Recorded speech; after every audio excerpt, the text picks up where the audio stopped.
தினம்தோறும் விளக்கேற்ற நல்ல எண்ணெய் இதயம் நல்லெண்ணெய்.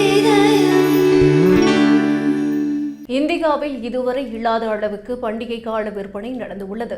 அடுத்த தலைமுறைக்கான சீர்திருத்தம் என்ற பெயரில் மத்திய அரசு ஜிஎஸ்டி விகிதத்தில் மாற்றங்களை கொண்டு வந்தது. அதன்படி பழைய ஜிஎஸ்டி முறையில் இருந்த 4 அடுக்கு முறையானது 2 அடுக்கு முறையாக மாற்றப்பட்டது.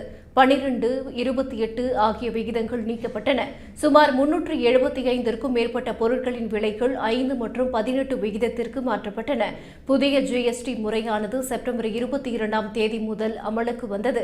இந்நிலையில் இந்தியாவின் நவராத்திரி கால விற்பனை இதுவரை இல்லாத அளவுக்கு நடந்துள்ளதாக தெரிய வந்துள்ளது. குறிப்பாக ஆட்டோமொபைல் நிறுவனங்களின் விற்பனை உச்சத்தை தொட்டுள்ளது.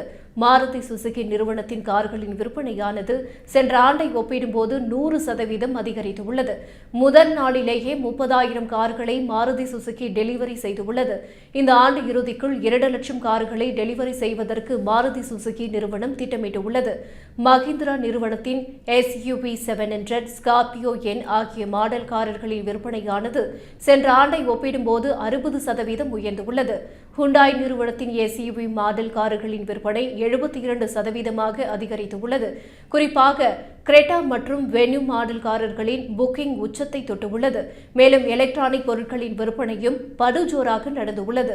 ஹையர் நிறுவன பொருட்களின் விற்பனை சென்ற ஆண்டு நவராத்திரியை ஒப்பிடும்போது 85% அதிகரித்துள்ளது. குறிப்பாக 65 இன்ச்சுக்கு அதிகமான அளவில் இருக்கும் பெரிய டிவிக்களின் விற்பனை அதிகரித்துள்ளது. LG, காட்ராஜ் ஆகிய நிறுவனங்களின் பொருட்களின் விற்பனை தலா 20% அதிகரித்துள்ளது. தீபாவளி நெருங்கும் நிலையில் இந்த விற்பனை இன்னும் அதிகரிக்கலாம் என்று எதிர்பார்க்கப்படுகிறது. இது GST சீர்திருத்தத்துக்கு கிடைத்த முதல் வெற்றி என்று பொருளாதார வல்லுநர்கள் கூறுகின்றனர்.